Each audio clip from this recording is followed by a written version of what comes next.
న్యాయస్థానాలకంటే నాకు చాలా గౌరవం. న్యాయమూర్తులన్నా చాలా గౌరవం. 135 కోట్ల మంది ప్రజల్ని కొంతమంది పరిపాలించడము చాలా బాధగా ఉంది. ఆస్తులు అటాచ్మెంట్, అక్రమంగా సంపాదించిన ఆస్తులు అటాచ్మెంట్ చేయడము, అరెస్టు చేయమని ఆదేశాలు ఇవ్వడాలు, అటువంటివన్నీ ఇస్తున్నటువంటి న్యాయమూర్తులు తమ వరకు వచ్చేసరికి తమని తాము కాపాడుకుంటున్నారు న్యాయమూర్తులు. మరి అది దేశంలో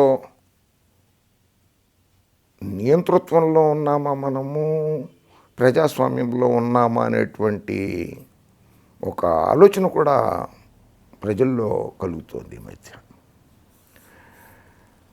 సరే, ఆంధ్రప్రదేశ్ రాష్ట్రానికి వస్తే కింగ్ఫిషర్ అధినేత విజయ్ మాల్యా గారు దేశం విడిచి పారిపోవటము, నీరవ్ మోడీ గారు దేశం వదిలిపెట్టి పారిపోవడము, అటువంటివి జరిగినాయి. చోస్కీ గారు దేశం వదిలిపెట్టి పారిపోవటాలు, అటువంటి అవకాశాలు పాపం ఇప్పటి వరకు అయితే ఆంధ్రప్రదేశ్ రాష్ట్రానికి సంబంధించి, తెలుగువారికి సంబంధించి రాలేదు. వచ్చే అవకాశాలు ఏమన్నా ఉండుండొచ్చు. అసలు first of all lookout notice అంటే ఏంటి, అది ఎప్పుడు ఈ దేశంలో, మన దేశంలో ప్రవేశపెట్టారనేది. లుక్అవుట్ నోటీస్ అనేది ఇన్ఫ్యాక్ట్ రాజ్యాంగంలో ఎక్కడా పొందుపరిచి లేదు లుక్అవుట్ నోటీస్ అనే పదం.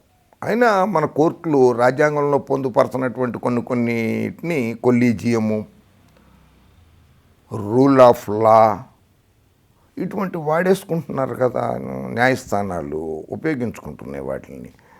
సో అలాగే ఈ లుక్అవుట్ నోటీస్ కూడా రాజ్యాంగంలో ఎక్కడ పొందుపరిచి లేదు.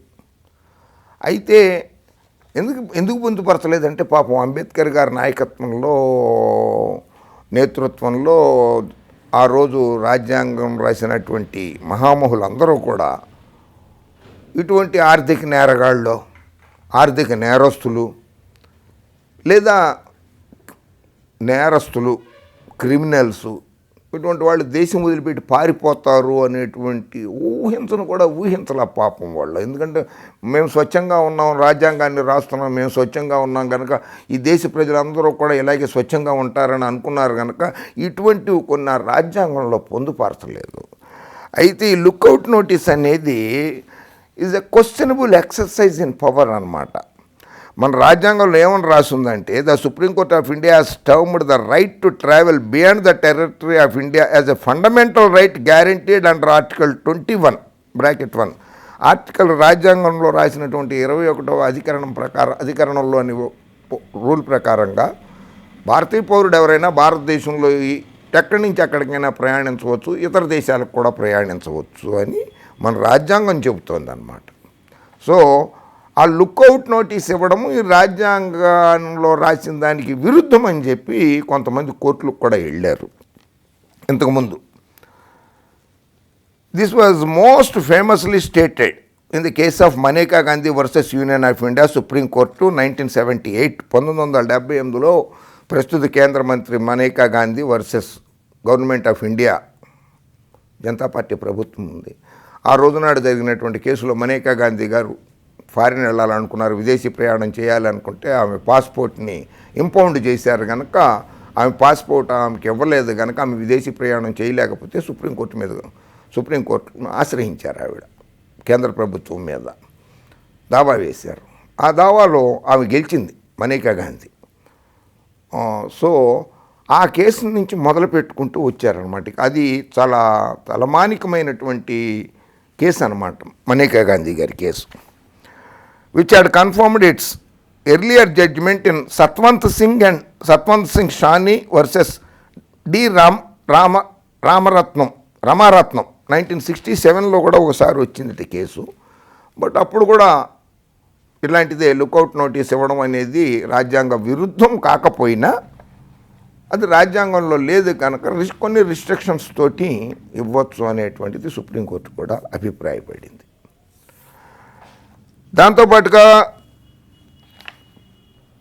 Article 13 which guarantees people the right to freedom of movement and residence within the borders of each state and the right to leave any country including their own and to return to their country. Article 13 కూడా భారతదేశంలో ఎక్కడైనా స్వేచ్ఛగా బ్రతకచ్చు, అలాగే ఇతర దేశాలకు కూడా వెళ్ళి రావచ్చు అనేది మన భారత రాజ్యాంగంలోనే ఆర్టికల్ 13 కూడా చెప్తోంది. However, reasonable travel restrictions are constitutionally valid. However, reasonable travel restrictions are constitutionally valid and are enforced through the provisions of the Passports Act 1967. 1967 passport యాక్ట్ని రాజ్యాంగానికి లోబడే చేశారు కనుక కొన్ని సెక్షన్స్ రాజ్యాంగంలోని కొన్ని నిబంధనల ప్రకారంగా కొన్ని పరిమితులు విధించవచ్చు విదేశీ ప్రయాణాలకి కానీ దేశంలో ప్రయాణాలకు కానీ. సపోజ్ మన దగ్గర క్రిమినల్స్ ఉంటారు, హైదరాబాద్లో నువ్వు వినడానికి వీలు లేదు అని చెప్పి నగర పోలీస్ కమిషనర్ గారు నగర బహిష్కరణ అని చేస్తారు. అలాగే నగర బహిష్కరణ అనేది పోలీస్ డిపార్ట్మెంట్ అప్పుడప్పుడు కొంతమంది గోండాలకి బద్మాషులకి అటువంటి వాటికి చేస్తారు. ఎందుకు? అది రాజ్యాంగంలో కొన్ని నిబంధనల ప్రకారంగా అది చట్టసమ్మతమే అన్నమాట. అది అట్లా బహిష్కరించడం, నగర బహిష్కరణ, రాష్ట్ర బహిష్కరణ. ప్రస్తుత హోంమంత్రి గారు ఉన్నారు అమిత్ షా గారు, ఆయన్ని గుజరాత్ నుంచే బహిష్కరించారు. అప్పుడు గుజరాత్ రాష్ట్రం నుంచి బహిష్కరించారు ఆయన, గుజరాత్లో అడుగు పెట్టకూడదని. ఆయన ఢిల్లీలో గుజరాత్ భవనంలో కుటుంబ సమేతంగా 1.5 పాటు కాలం గడిపారు ఆయన, గుజరాత్లో అడుగు పెట్టకుండా. ప్రస్తుత హోంమంత్రి, కేంద్ర హోంమంత్రి అమిత్ షా గారు బహిష్కరణకు గురయ్యారు ఆయన గుజరాత్ రాష్ట్రం నుంచే. సో ఇలా వస్తూ ఉంటే issue of lookout notice or lookout circular అని అంటారనమాట. అది 1 సంవత్సరం పాటు ఉండొచ్చు. తిప్పరాజు రమేష్ బాబు ఏదో ఆర్థిక నేరాలు చేశాడు, పోలీసులకు దొరకడం లేదు, లేకపోతే పోలీసులకి విచారణకి సహకరించడం లేదు అనేటువంటి అభియోగాలు ఏమైనా ఉంటే పారిపోతాడేమో ఇతర దేశాలకి అని lookout notice or lookout circular అనేది ఇష్యూ చేస్తారనమాట.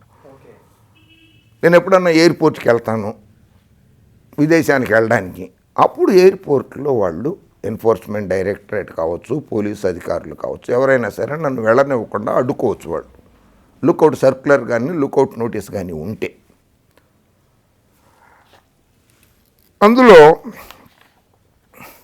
ఏ letter dated September 5, 1979, letter number 25022-13/78-FI ministry of home affairs, government of India వాళ్ళు లెటర్స్ ఎలా ఇష్యూ చేయాలి, ఎల్ఓసి అంటే లెటర్ ఆఫ్ లుక్అవుట్ నోటీస్ కానీ లుక్అవుట్ సర్క్యులర్ కానీ ఎలా ఇష్యూ చేయాలనే దాని మీద ఒక పద్ధతిగా వాళ్ళు ఒక ప్రొఫార్మా తయారు చేసి పెట్టించారనమాట. And office memorandum dated December 27, 2000, 25022-20-98/F4 2000 మెమరాండంలో మళ్ళీ కొన్ని మార్పులు చేశారు దాంట్లో కూడా. An office memorandum dated October 27, 2010, 25016/31/2010 IMM OM అని మళ్ళీ దాంట్లో కూడా కొన్ని మార్పులు చేశారు గవర్నమెంట్ ఆఫ్ ఇండియా వాళ్ళు. మినిస్ట్రీ ఎల్ఓసిస్ ఎవరెవరు ఇవ్వగలరు, ఈ లుక్అవుట్ నోటీస్ని కానీ లుక్అవుట్ సర్క్యులర్స్ కానీ ఇచ్చే అధికారం ఎవరికి ఉంటుంది?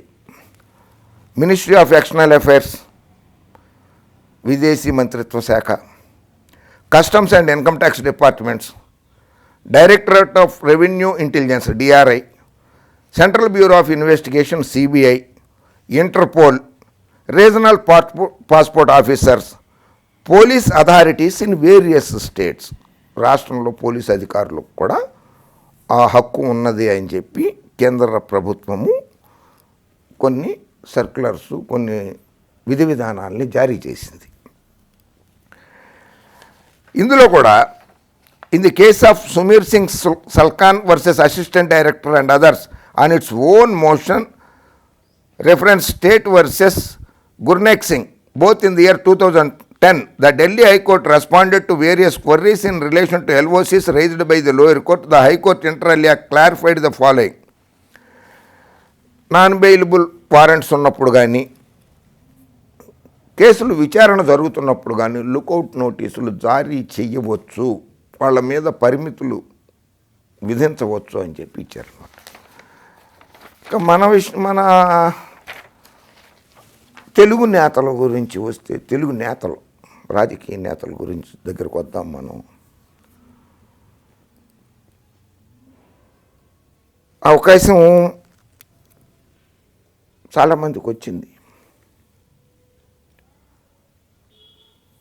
గతంలో 1982, 85 మధ్యలో, 84 మధ్యలో మన తెలుగుదేశం నాయకులు, రాజ్యసభ మాజీ సభ్యులు, లోక్సభ మాజీ సభ్యులు, ప్రముఖ నాయకుడు, పాపం ఇప్పుడు ఏజ్ పెరిగిపోయింది ఆయనకి, రాయపాటి సాంబశివరావు గారు చైనాకి ఆయన జయలక్ష్మి టొబాకో కంపెనీ అని ఉంది, అది ఎగుమతులు చేస్తుంది, పొగాకు ఎగుమతులు చేస్తుంది విదేశాలకి. అది చైనాకి ఎగుమతుల ఆర్డర్ వచ్చినప్పుడు, చైనాలో గవర్నమెంట్ కదా అక్కడ నడిపేదాన్ని కూడా, ఎగుమతుల్లో వచ్చినప్పుడు పొగాకు బదులుగా చెత్త ఆకులు, చెత్త చెదారం అంతా పంపించేశారు అక్కడికి. ఆ కేసులో పాపం చైనీస్ అధికారులు, ప్రభుత్వ అధికారులు 6 ఉరి తీసేసింది ఆ కేసులో. అప్పుడు ఈ రాయపాటి సాంబశివరావు గారి మీద కూడా ఆ కేసు పెట్టారు చైనీస్ అధికారులు. వాళ్ళకి దొరకకుండా ఉండడం కోసం అని చెప్పి ఈయన రాజకీయాల్లోకి వచ్చేసి లోక్సభ సభ్యుడిగా, రాజ్యసభ సభ్యుడిగా రాజకీయాల్లో పదవులను అడ్డం పెట్టుకుని ఆయన జీవితం గడిపారు.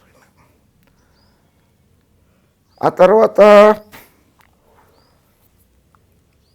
ఆంధ్ర ఆక్టోపస్ అంటారు ఆయన్ని చాలామంది. ఆంధ్ర ఆక్టోపస్ ఆయన పేరు. ఆయన కూడా చాలా ఫేమస్. ఆయన కూడా లోక్సభ సభ్యుడిగా పనిచేశారు.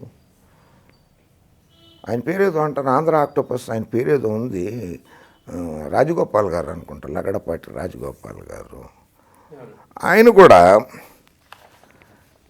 పెర్దమాన్ కెమికల్స్ కేసు, ఆస్ట్రేలియా, అంటే మన దేశ పరువు ప్రతిష్టలను రాయపాటి సాంబశివరావు గారు చైనాలో సప్త సముద్రాల్లో కలిపేస్తే, లగడపాటి రాజగోపాల్ గారు కూడా ఒక ఖండం, అది ఆస్ట్రేలియా అనేది ఒక ఖండం, మన ఆసియా ఖండంలో ఉన్నాం, అది ఆస్ట్రేలియా ఖండంలో ఉంది. ఆస్ట్రేలియా ఖండంలో కూడా మన దేశ పరువు ప్రతిష్టలను తొంగలో తొక్కేశారు ఆయన కూడా. The Supreme Court of Western Australia has ruled in favor of Griffin Coal Mining Company Private Limited, a subsidiary of Lanco Infratech Limited, in a case filed by the Perdaman Chemicals and Fertilizers Private Limited. ఆస్ట్రేలియాలో ఒక power project పెడతామని, ఆ power ప్రాజెక్టుకి బొగ్గు గనులని అక్కడ లీజుకి తీసుకుని ఆ ఉత్పత్తి చేయకుండా, పవర్ ప్రాజెక్టు కంప్లీట్ చేయకుండా బొగ్గు గనులకు చెల్లించాల్సిన రాయల్టీ చెల్లించకుండా ఉంటే పెర్దమాన్ కెమికల్స్ అనే కంపెనీ ల్యాంకో కంపెనీ మీద కేసు ఫైల్ చేసింది. అండ్ ఆ కేసులో మన భారతదేశ కరెన్సీ ప్రకారంగా దాదాపు 26,000 కోట్ల రూపాయలు ఆ కంపెనీ భరణంగా కోరింది. మాకు నష్టం జరిగింది, మాకు ఇమ్మని చెప్పి. ఆ కేసులో పాపం ల్యాంకో కంపెనీ చాలా కాలం కొట్లాడింది. The order paves way for the signing a revised coal supply agreement with the Griffin power entities, which are in process of being acquired by Japanese consortium of Sumitomo Corporation and Kansai Electric Power Company. ఆ కంపెనీతో మొదటకు చూసుకున్న కంపెనీతో ఒప్పందాన్ని రద్దు చేసుకుని, Japan కంపెనీతో మళ్ళీ పెర్దమాన్ కంపెనీతో రద్దు చేసుకుని ఆ జపాన్ కంపెనీలతోటి ఒప్పందం చేసుకోవచ్చు అనేటట్టుగా రూలింగ్ ఇచ్చింది వెస్ట్రన్ ఆస్ట్రేలియా కోర్టు. అయినా దాని మీద మళ్ళీ పెర్దమాన్ కంపెనీ వాళ్ళు కూడా కేసేశారు. The power plant associated with Griffin coal mine is being sold to Japanese consortium and a new coal supply agreement was to be signed. Perdaman Chemicals, which had filed a case for damages of $3.2 billion, $3.2 billion కి పెర్దమాన్ company case వేసింది. Japan companies మీద కూడా ఆ case ఇంకా నడుస్తూనే ఉంది. ఇది ఒక ఇదన్నమాట. ఇది మన వాళ్ళు కూడా, తెలుగు వాళ్ళు కూడా ఆర్థిక నిందితులుగా ఉన్నారని చెప్పడానికి, విదేశాల్లో తెలుగువారి పరువు ప్రతిష్టల్ని ఎలా మంట కలిపారని చెప్పడానికి నిదర్శనాలు ఇవి కొన్ని. దాని తర్వాత మనం మళ్ళీ మహానాయకులు ఉన్నారు. నా భారతీయ జనతా పార్టీలో చేరారు. బాబు గారికి అత్యంత సన్నిహితులుగా ఉండేవారు. ఇప్పుడు అందరూ ఒక రాజగోపాల్ గారు తప్పితే రాయపాడి సాంబశివరావు గారు కానీ, ఈయన మొన్నటిదాకా తెలుగుదేశంలోనే ఉన్నారు కనుక సుజనా చౌదరి గారు, ఆయన భారతీయ జనతా పార్టీలో చేరారు. ఆ కేసులు అవి ఎదుర్కోకుండా ఆయన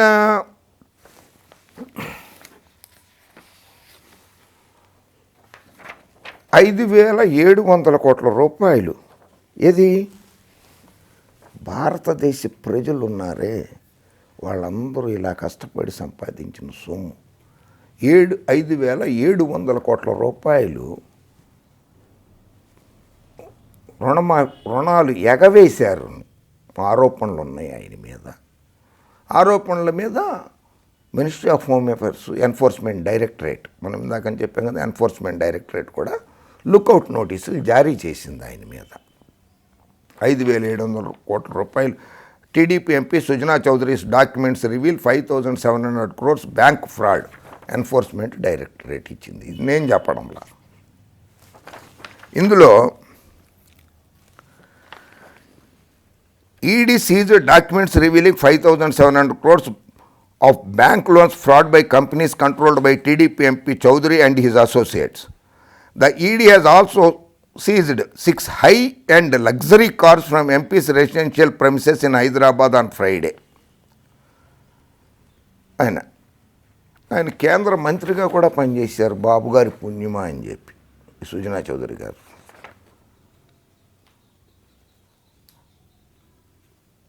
CBI Bangalore office registering 3 FIRs based on complaints from 3 banks after the BCEPL defaulted of loans of worth 364 crores. ₹364 కోట్ల పన్నులు మాకు రుణం ఎగవేశాడని చెప్పి BCEPL అనే బ్యాంకు దీని మీద కేసు పెట్టడం జరిగింది. అక్కడి నుంచి మొదలయ్యి among the banks were central bank of India with a default of 133 crores, ₹133 కోట్ల సెంట్రల్ బ్యాంక్ ఆఫ్ ఇండియాకి. Andhra banks loan default 71 crore, 71 కోట్లు ఆంధ్ర బ్యాంక్కి. కార్పొరేషన్ బ్యాంక్కి 159 crores, 159 కోట్లు చేశారు. BCEPL operates from a building owned by Chaudhary. Other Sujana companies are also operate from the same building. ఇక్కడ ఇంకో గమ్మత్తైన విషయం ఏంటంటే,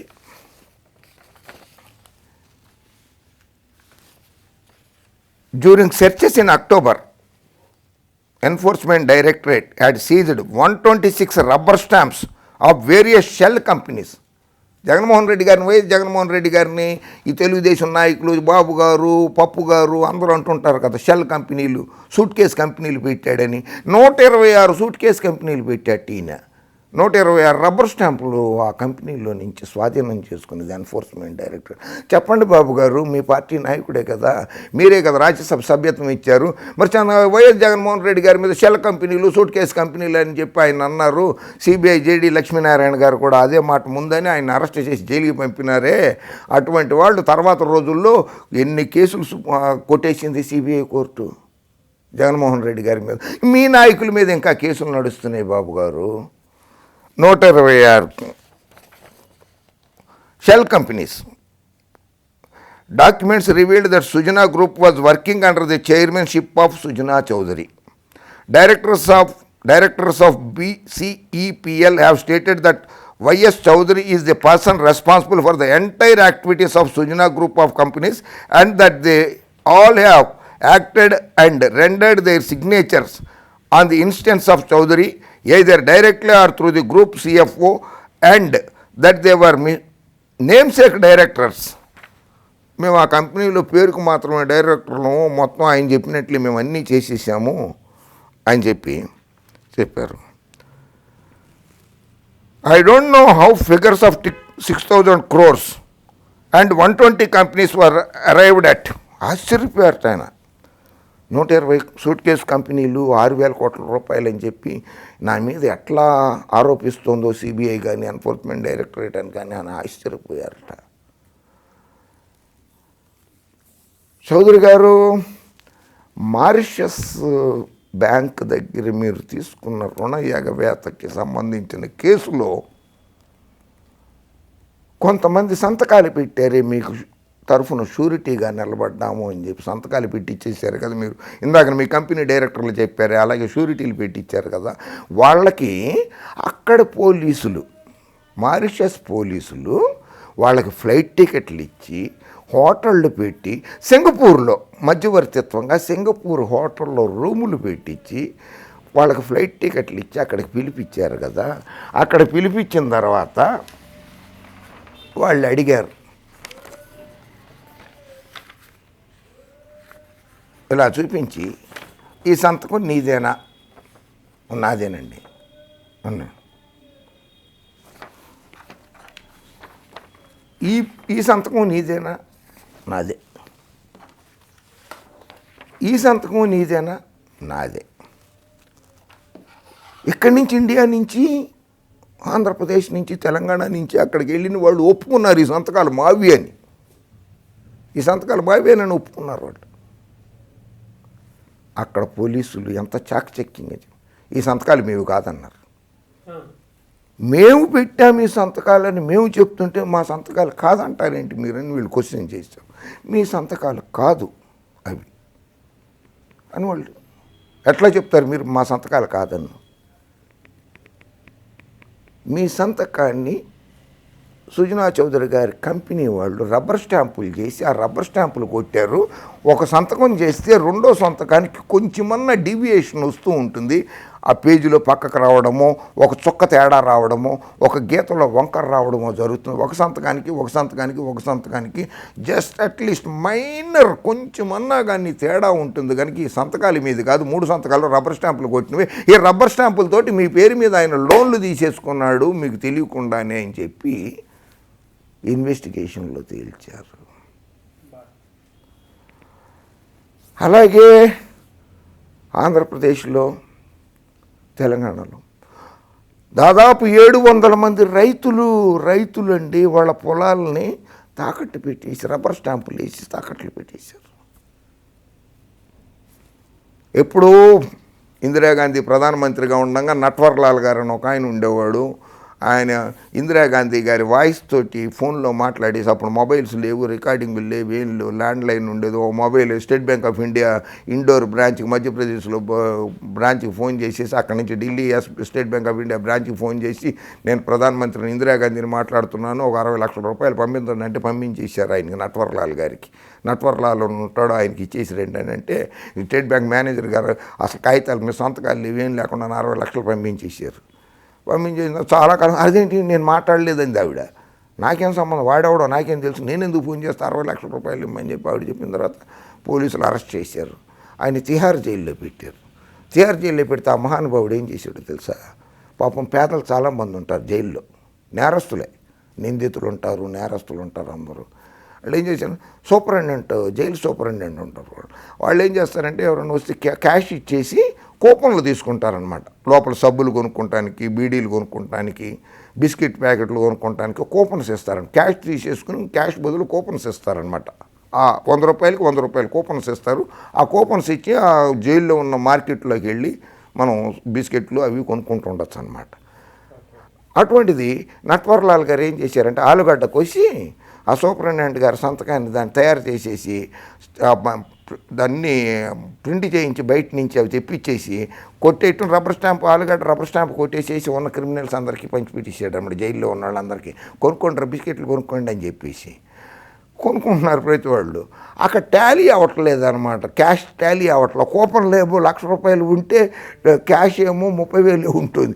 70,000 50,000 అంటే నట్వర్లాల్ గారు రబ్బర్ స్టాంపుతో కొట్టేసాడు. రబ్బర్ స్టాంప్ చేసి సూపరింటెండెంట్ గారు సంతకాన్ని. అది స్ఫూర్తినిచ్చిందేమో మన ఈయన గారికి. ఈ తెలుగు రాజకీయ నాయకుడు బాబు గారు శిష్యుడు ఉన్నారే సుజనా గారు, ఆయనకి ఆ రబ్బర్ స్టాంప్ నట్వర్లాల్ గారి ఇదేమన్నా స్ఫూర్తిదాయకంగా తీసుకుని స్టాంపులు పెట్టేసి 600 మంది రైతులను కూడా ఈ రోజుకి కోర్టుల చుట్టూరా తిరుగుతున్నారు వాళ్ళు బ్యాంకుల లోన్లు అని చెప్పి ఈయన కట్టడం లేదే. అటువంటి వాళ్ళని మిమ్మల్ని మీరు రక్షించుకోండి, తెలుగుదేశం పార్టీని రక్షించండి, నన్ను రక్షించండి అని చెప్పి ఇట్లా భారతీయ జనతా పార్టీలోకి పంపించేశారు. నేను అనక్కల్లా, దేశ ప్రజలందరూ అనుకుంటున్నారు మీరే పంపించారు భారతీయ జనతా పార్టీలోకి అని. ఇప్పుడు మరి భారతీయ జనతా పార్టీ కూడా రెస్పాన్సిబుల్ అవుతుంది కదా. ఇటువంటి వ్యక్తులను పార్టీలోకి చేర్చుకుంటే భారతీయ జనతా పార్టీ కూడా పరుగు పోతుంది. ఆలోచించాలి మీరు కూడా ఇందులో.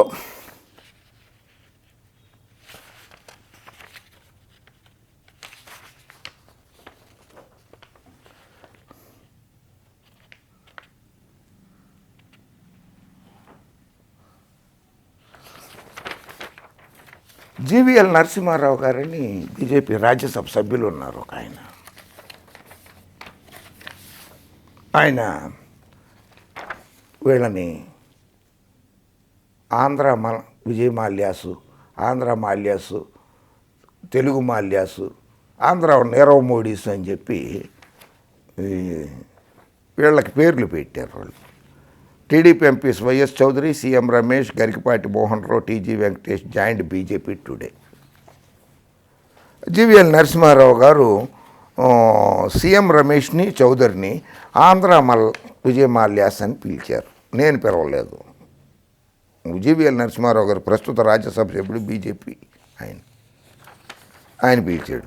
ఇక్కడ కూడా TDP MPs join BJP, 2 MPs face CBI, ED, IT probes, BJP had called them Mallyas. బీజేపీయే పిలిచింది, నేనేం అనలేదు బాబు. నాకు సుజనా చౌదరి గారు అన్న గౌరవం, సీఎం రమేష్ గారు అన్న గౌరవం.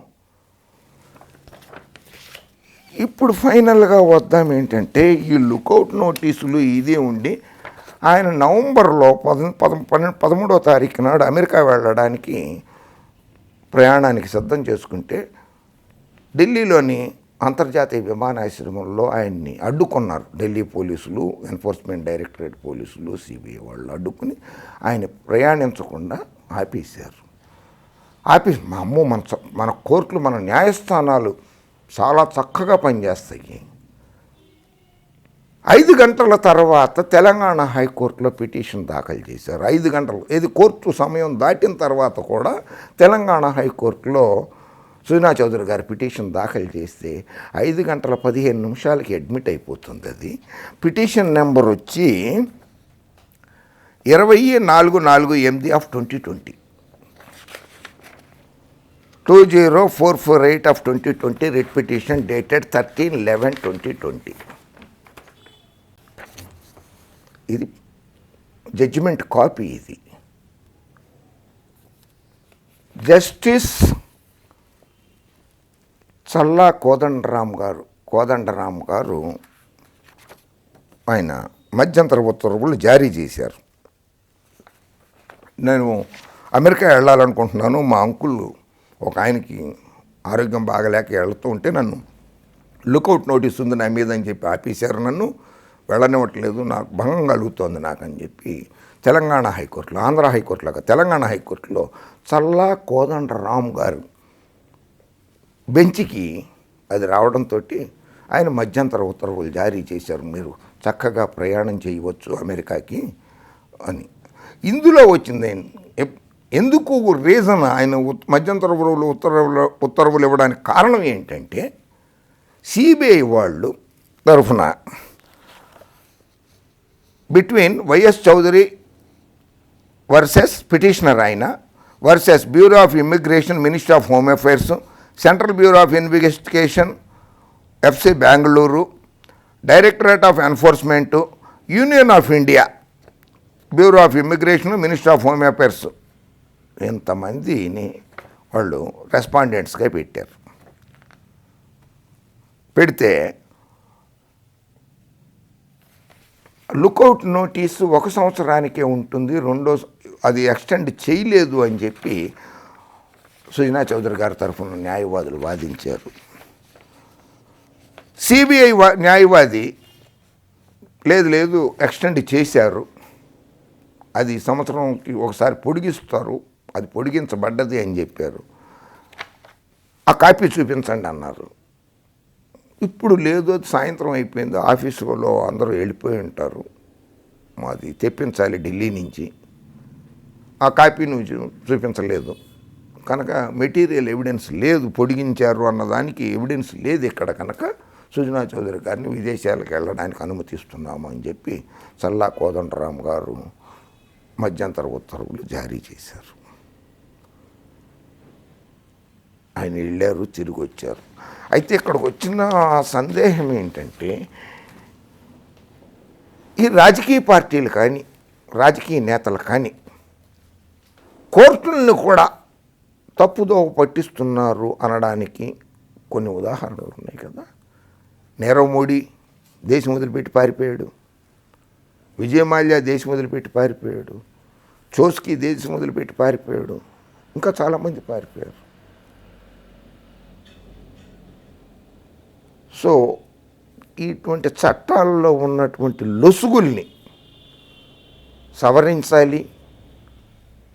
ప్రజాసొమ్ముని రుణాలుగా, బ్యాంకుల నుంచి రుణాలుగా చేసుకుని ఎగవేసే వారికి మద్దతు తెలపకూడదని న్యాయమూర్తుల్ని, న్యాయస్థానాలని, ప్రధానమంత్రిని, హోంమంత్రిని, ఆర్థిక శాఖ మంత్రిని కోరుతూ చట్టంలోని లొసుగుల్ని సవరించి రాజ్యాంగంలోని రాజ్యాంగ సవరణ చేసి మరి అటువంటివి అందులో పెట్టాల్సిందిగా, చేర్పించాల్సిందిగా, విధి విధానాలు రూపొందించాల్సిందిగా ప్రధానమంత్రి గారు నరేంద్ర మోడీ గారిని, అమిత్ షా గారిని తగిన ఆదేశాలు ఇవ్వమని చెప్పి సుప్రీంకోర్టు చీఫ్ జస్టిస్ గారిని, సుప్రీంకోర్టుని, న్యాయమూర్తుల్ని కూడా వేడుకుంటూ ఇటువంటి ఆర్థిక నేరగాళ్ళకి ప్రజాసొమ్ముని బ్యాంకుల నుంచి రుణాలుగా తీసుకుని ఎగ్గొట్టి పారిపోబోతున్న వాళ్ళని తిరిగి చెల్లించిన వాళ్ళని కూడా కఠినంగా శిక్షించే ఏర్పాట్లు చేయాల్సిందిగా కోరుతూ జై హింద్.